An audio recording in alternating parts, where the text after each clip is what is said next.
Piruetas, grand plié, pontas, tudo palavras que associamos ao balé. Amanhã é Dia Mundial da Dança e no ensaio geral vamos conhecer as 3 novas coreografias da Companhia Nacional de Bailado. Mais à frente conversamos com o ator Miguel Guilherme, que ao lado de Luísa Cruz apresenta a peça para 2 atores de Tennessee Williams. Em cartaz temos também Fenda, a nova exposição do Centro de Artes da Fundação Eugênio de Almeida em Évora e o novo livro de poesia de Bernardo Pinto de Almeida, a que somamos as sugestões de Guilherme de Oliveira Martins. Seja bem-vindo ao ensaio geral.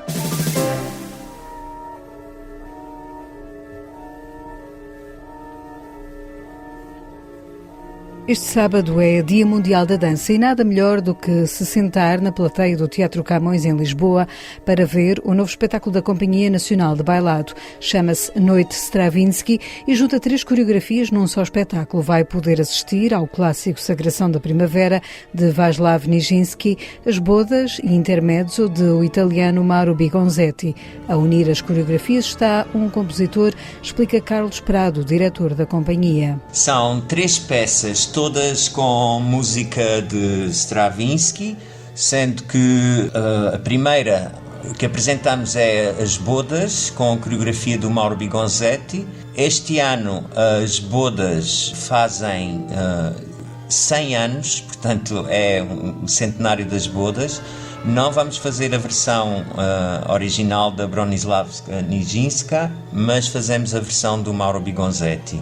Depois temos uma peça que se chama Intermezzo, com algumas suítes de danças da Pulcinella, que é um bailado, uma peça, digamos, de câmara, com só 4 casais, com uma linguagem mais neoclássica. E depois fechamos com a Sagração da Primavera do Nijinsky. Portanto, é um programa toda à volta da música de Stravinsky. Já no passado, a Companhia Nacional de Bailado tinha levado à cena a Sagração da Primavera, mas As Bodas e Intermezzo são 2 coreografias em estreia e em Dia Mundial da Dança todos os bailarinos da CNB passam pelo palco. A Sagração da Primavera, praticamente toda a companhia dança. As Bodas é um casto de 18 bailarinos, portanto também é bastante gente em cena. E depois a outra peça são só 4 casais, portanto é uma peça mais curta, mas portanto toda a companhia está envolvida neste programa. O espetáculo Noite Stravinsky estreia amanhã, mas vai ficar em cena até 14 de maio no Teatro Camões, celebrando assim um dos maiores compositores da música para bailado.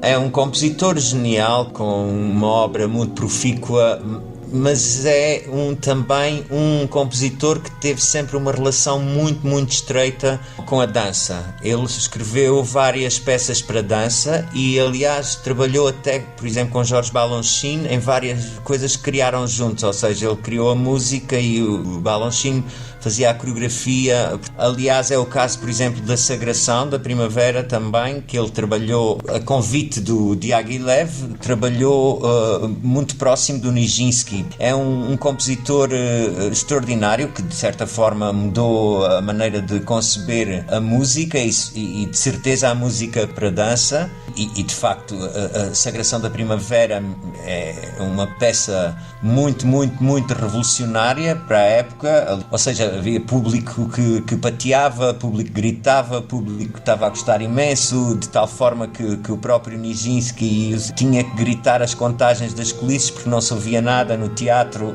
Enfim, é uma obra muito moderna e hoje continua a ser uma obra de referência. E para este sábado é Dia Mundial da Dança. A Companhia Nacional de Bailado desdobra-se em atividades dentro do Teatro Camões. Às 10h30 há um ateliê para famílias, mas também fora de portas há programação, explica Carlos Prado. Este dia é um dia de grande celebração e, portanto, vamos estar, como todos os anos fazemos, e este ano outra vez, vamos estar com as portas abertas ao público, obviamente, mas temos também ateliês dirigidos a jovens, temos masterclasses também em Vila Nova de Orém, por exemplo. É um dia de grande celebração para a dança. Não se esqueça, é já este sábado o Dia Mundial da Dança. Eu estou pronta para eles, se eles estiverem prontos para mim. Acho que vou espreitar o inimigo. Não vais. Nunca se deve espreitar o público antes de um espetáculo. Os atores Miguel Guilherme e Luísa Cruz dão corpo à peça para 2 atores que estreou ontem no Teatro da Trindade, em Lisboa. Em palco, este texto do dramaturgo norte-americano Tennessee Williams, com a encenação de Diogo Infante, mostra a história de 2 irmãos, atores de uma companhia falida. Miguel Guilherme explica ao ensaio geral a estranheza desta história. A peça é uma peça um bocadinho atípica do Tennessee Williams. De certa maneira, ele estava sempre nunca estava contente com o que fazia, estava sempre a pesquisar novas maneiras de fazer as coisas. E a peça é um bocadinho atípica, porque, embora tenha uma linguagem realista, é mais parecida com uma peça do Beckett ou do Harold Pinter. São, assim, comparações que eu faço, porque é uma peça muito estranha, muito intensa, e, basicamente, são 2 irmãos atores que têm uma companhia falida e que estão a representar uma peça que é a vida deles próprios e os personagens têm os próprios nomes deles, portanto é estranhíssimo, mas é muito fascinante, tanto para os atores como eu acho que para o público. Levada à cena pela primeira vez em Londres em 1967, a peça para 2 atores aborda, em última análise, uma questão de saúde mental, de como os atores lidam com as suas personagens. É pelo menos essa a conclusão a que chegou Miguel Guilherme depois de trabalhar o texto. Há uma espécie de teatro dentro do teatro, mas que também não é totalmente teatro, não é um teatro dentro do teatro, aquelas peças normais em que isso acontece, não é? Umas vezes percebemos que eles saem da peça, outras vezes não percebemos. Eu acho que é uma peça sobre várias coisas, tem várias camadas. Eu ultimamente estou inclinado a pensar que é uma peça sobre o que é a realidade e o que não é, e até que ponto é que nós podemos confundir o irreal com o real. E isso, de certa maneira, prende-se com alguma saúde mental, não é? Porque quando as pessoas deixam, como é o caso destes 2 manos, de já não saberem bem em que nível de realidade é que estão, se estão num nível ficção, ou se estão num nível onírico, ou se estão na realidade real, as pessoas começam a perder o pé. Portanto, e nesse sentido é o que acontece a estas 2 pessoas. Isto eu acho que é uma alegoria enorme sobre o teatro, sobre se é possível ou não os atores fazer ficção sem que isso afete verdadeiramente a sua vida pessoal. Há sempre uma dose de esquizofrenia e de paranoia quando se tenta incorporar outras pessoas. Ninguém sai ileso. E eu acho que a peça é sobre isto. É sobre esta capacidade ou incapacidade de não misturar o que é real com o que é fictício, ou com o que é sonhado. No jogo dramatúrgico, segundo Miguel Guilherme, nem sempre o espectador vai perceber se os atores estão a representar a própria vida ou se é uma peça, mas garante uma boa energia em palco. A peça é fascinante e é fascinante acho eu, de ver, porque exige uma energia tão grande, não é uma histeria, é uma energia, sobretudo psicológica, que o público fica agarrado ao que se está a passar em cena. O texto fala de saúde mental e do confinamento forçado, temas muito atuais e que surgem em palco no trabalho cúmplice entre Luísa Cruz e Miguel Guilherme. Há alguns atores com que nós temos uma história, que nem sequer é necessariamente uma história pessoal, é uma história, lá está, é pessoal ou não é? É de trabalho ou não é? Não te sei de explicar, mas há uns atores com quem há um bocadinho mais de empatia natural e nós não percebemos bem porquê. Pronto, a Luísa é um desses atores, não é? Nós já não trabalhávamos há muitos anos em teatro, desde 1995, vê lá, nas calendas, mas fizemos coisas muito importantes e muito interessantes juntos. E agora reunimos-nos e digamos que essa cumplicidade continua lá. Quando essa cumplicidade é natural, quando não precisa de ser trabalhada, depois as outras coisas correm melhor. Em A Peça para 2 atores, Miguel Guilherme trabalha pela primeira vez com Diogo Infante como encenador. Nós tínhamos pensado em trabalhar juntos e depois a coisa ficou assim mais ou menos por fazer, e depois ele aqui há um ano sugeriu-me esta peça. É uma peça que ele até gostaria de ter feito como ator, mas que agora decidiu encenar e pronto, ele conhece muito bem a peça. O trabalho dele é um trabalho muito baseado no ator, ele sabe o que quer, mas depois em cima disso podemos construir outras coisas, não é? É muito pragmático a trabalhar, sabe as dificuldades com que nós nos deparamos muitas vezes, e isso ajuda imenso a criar um processo de trabalho. Esta é uma peça que estará 2 meses em cena no Teatro da Trindade, em Lisboa, até 25 de junho. Parece que temos a sala cheia de macacos furiosos e esfomeados. Se calhar temos.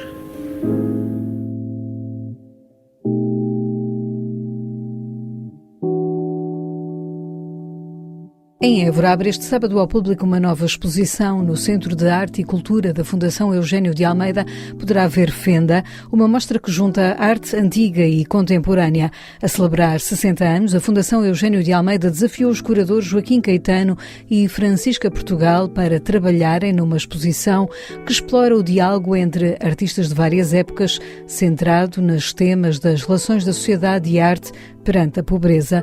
Joaquim Caetano, também diretor do Museu Nacional de Arte Antiga, explica o conceito que trabalharam para a Fenda. Tentámos incorporar obras que dessem, por um lado, um contexto histórico da questão da desigualdade social, que é, no fundo, o que está na base da exposição, tanto nesse contexto histórico como interrogando o que é que os artistas contemporâneos estão a fazer relacionados com este tema, quer artistas que normalmente fazem grande parte da sua obra à volta deste problema, quer outros aos quais foram pedidas obras expressamente para a exposição. A abrir a exposição está uma peça do artista Horácio Frutuoso com o título Money Rules Everything. O dinheiro é que comanda tudo, que dá mote ao resto da mostra, indica a curadora Francisca Portugal. É uma espécie de ideia presente que estará ao longo de toda a exposição, que é a ideia do dinheiro e de que o dinheiro é que lidera esta batalha social entre os pobres e os ricos. Esta tensão é também muito presente, apesar de, na exposição, encontrarmos apenas materializações do que é a pobreza ou de interpretações do que é a pobreza, ficando assim a parte oposta dos pobres, que são os ricos, omitida, mas sempre muito presente. Daí a tensão que podemos encontrar. A exposição Fenda pretende provocar a reflexão e pensamento sobre os dias de hoje e falo através de obras de artistas como António Olaio, Carlos No, Daniel Blau-Fuchs, Domingos António Sequeira, Bruegel, Vieira Portuense, entre muitos outros. Algumas peças, explica Joaquim Caetano, são de artistas ligados a Évora. A primeira apresentação é uma pintura mesmo de Évora, de um pintor do final do século XVI, início do século XVII, chamado Pedro Nunes, um pintor maneirista que vai a Roma e depois volta a Évora e faz toda a sua atividade à volta da cidade, e é o painel central de um quadro de Nossa Senhora dos Remédios, ou seja, a Virgem sobre um grupo de desvalidos que vão desde pobres, pedintes, pessoas com deficiência que não, sem trabalho tinham que recorrer ao peditório público. Esse quadro que está logo na primeira sala, juntamente com uma caixa de esmolas, colocam logo o essencial do que foi pensamento cristão sobre a pobreza. Para a exposição Fenda, os curadores contaram com a colaboração de várias coleções privadas, museus, mas também com a criação de artistas contemporâneos. A curadora Francisca Portugal dá exemplo de um dos novos trabalhos que pode ver em Fenda. Temos o caso da Isabelle Courville, que fez uma peça especificamente para a exposição. A peça chama-se The Great Escape e está exposta na Sala do Tribunal, que é a segunda sala da exposição, que é uma sala que tem uma grande história por ser um antigo tribunal da Inquisição. A peça da Isabel é um dorso e uma cauda de um ser imaginário, que no caso é um dragão, que em cima do dragão são levados vários membros da comunidade dita pobre, ou o povo, que leva celas todas diferentes e que procuram um destino ou um caminho imaginário que será levado pelo dragão. Esta mesma ideia da cela encontramos na peça de arte antiga, que é um São Martinho de madeira, que faz esse diálogo e essa comparação entre os artistas de arte contemporânea e os da arte antiga. Fenda é uma exposição que inaugura este sábado na Fundação Eugênio de Almeida, em Évora, no Centro de Artes, e que poderá visitar de terça a domingo, das 10 à 1 e das 2 às 6 da tarde, com entrada livre.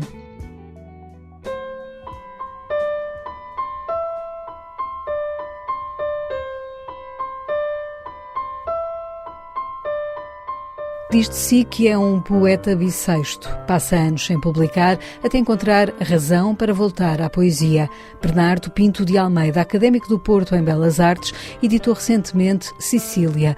É um livro de poemas que resultou de um encontro com uma cultura durante uma viagem e que fez germinar em si a vontade de regressar à escrita. Espero que o livro seja um começo diferente para a minha poesia, ou seja, Como sabe, eu publico há muitos anos e ao longo dos anos aquilo que eu mais procurei foi sempre não ser igual a mim próprio, não fazer repetições. E faço isso muitas vezes, que é parar durante 1 ano, 2, 3, não escrever nada para esquecer aquela forma e começar outra. O que faz de mim um poeta um bocadinho bissexto, se calhar, porque por vezes estou 4, 5, 6 anos sem editar nada e preciso desse tempo para encontrar uma outra linha possível de escrita e de pensamento. Diz uma linha e não uma voz. A voz é a mesma. Que remédio, não é? Vai felizmente e infelizmente vai envelhecendo. Felizmente porque ganha mais limpidez num certo sentido, isto é, nós aprendemos a limpar e a fazer coisas mais justas ao dizer. Por outro lado, infelizmente, claro que ninguém gosta de envelhecer, mas é a vida, faz parte. Agora, relativamente a este livro e em concreto, é talvez o livro mais ecfrástico que eu escrevi, não na medida em que fala de outras artes, porque, embora fale, de facto, constantemente a referência à pintura, mas, sobretudo, é um livro que se debruça sobre uma experiência verdadeira e concreta, que foram 2 viagens que fiz à Sicília, na Itália, e que me fascinaram absolutamente, porque encontrei um sítio onde o mito está completamente vivo. E se percebe que, de facto, a nossa herança europeia, começa ali. Sicília é um livro de poemas que tem na capa uma estátua, uma imagem da ruína e do passado que despertou a poesia de Bernardo Pinto de Almeida. A nossa cultura europeia hoje debate-se com uma coisa nova, que é uma condição de ruína. Nós já não estamos na inteireza, na completude, no grande monumento, etc. Nós estamos na ruína, nós estamos diante da ruína.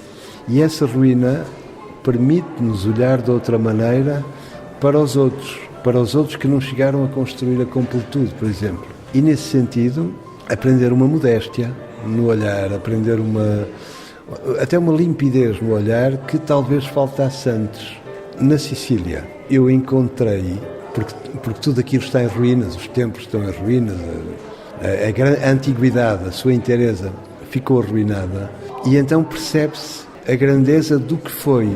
E eu julgo que isso, a nós hoje, poetas, escritores, oferece outro patamar para olhar para o mundo e para olhar para os outros e para compreender os outros. Ler Sicília é perceber o conceito de ruína de que Bernardo Pinto de Almeida fala e ganhar um renovado olhar sobre aquilo que fomos e somos hoje. A ruína é uma condição de que não nos podemos separar. Portanto, talvez eu não procurasse sará-la, mas aprender a viver com ela. É mais por aí. Isto é, a contemplação da arte ajuda-nos a compreender o mundo de uma outra maneira. Isso não tenho dúvidas. Por uma razão que é simples e que tenho procurado trabalhar, sobretudo no campo do ensaio, que é o modo como a arte nos transporta no tempo. Isto é, quando nós contemplamos objetos arqueológicos, um templo, uma ruína de um templo, uma figura egípcia, uma peça grega que perdeu um braço, etc., aliás, o que aparece aqui na capa do meu livro, nós percebemos que este trabalho do tempo opera igualmente na arte contemporânea. E temos isso precisamente porque herdamos dessa condição da ruína um outro modo de olhar. É esse outro modo de olhar que nos permitirá, creio, olhar também para os outros, isto é, para todos aqueles que foram excluídos durante muito tempo, os africanos, os que foram colonizados, e contemplá-los de uma outra maneira, porque já não temos a inteireza que tapava e que nos impedia de ver, compreende? Bernardo Pinto de Almeida e o seu novo livro de poemas, Sicília, editado pela Relógio de Água.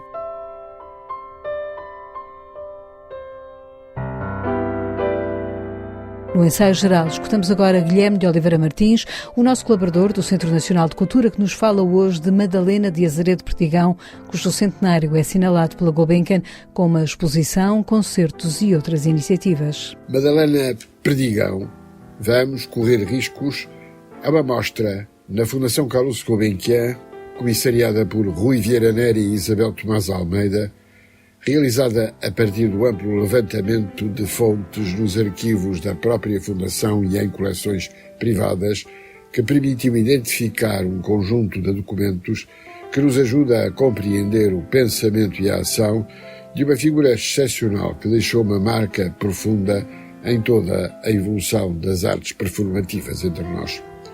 O primeiro encontro de Madalena, jovem viúva de um bolseiro, com José de Azeredo Perdigão no seu gabinete foi providencial.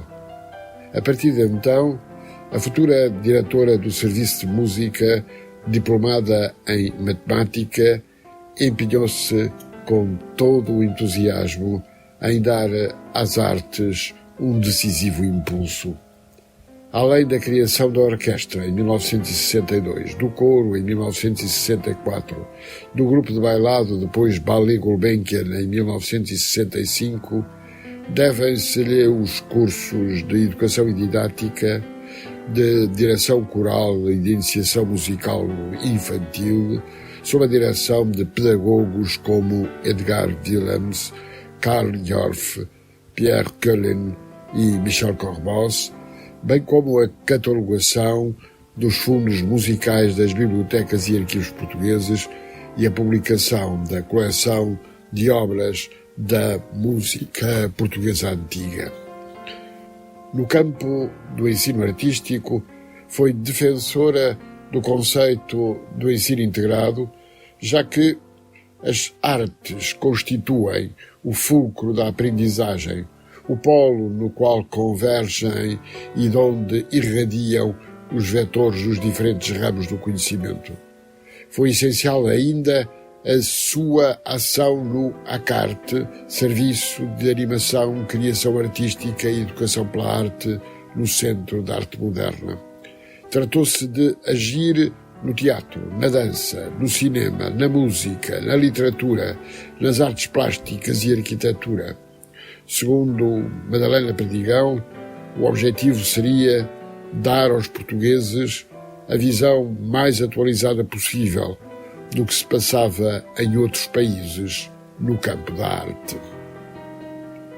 Hoje, ainda refiro de novo a publicação, sob a direção de Paula Mourão, da obra de Manuel Alegre, Toda a Prosa, na Dom Quixote, um grande acontecimento editorial no qual encontramos a outra face do poeta e grande cultor da língua portuguesa pela ligação íntima da pena, da espada e da memória.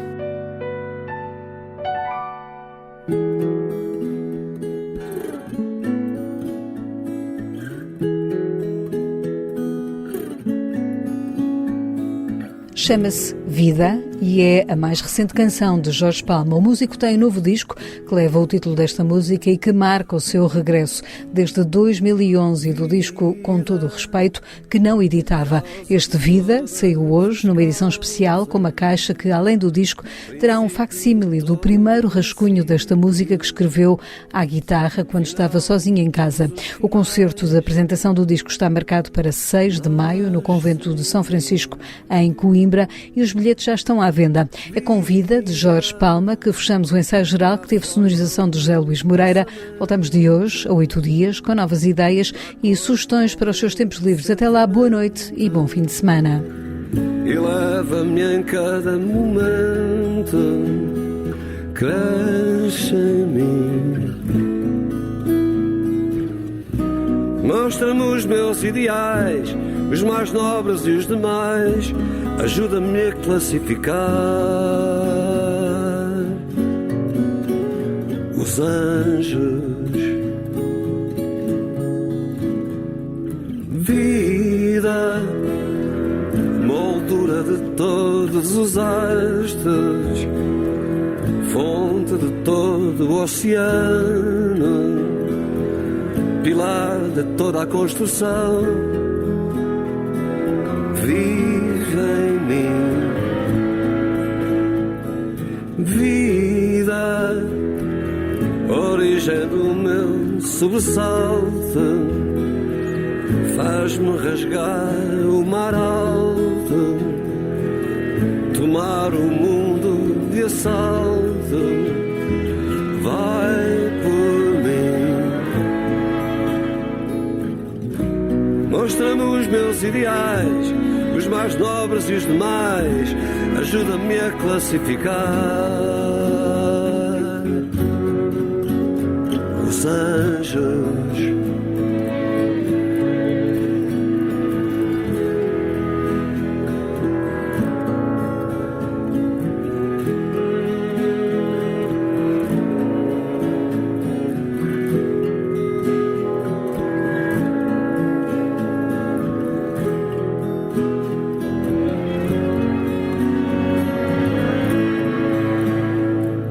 vida, causa de todas as causas, princípio de todo princípio, final de todos os finais, nasce em mim.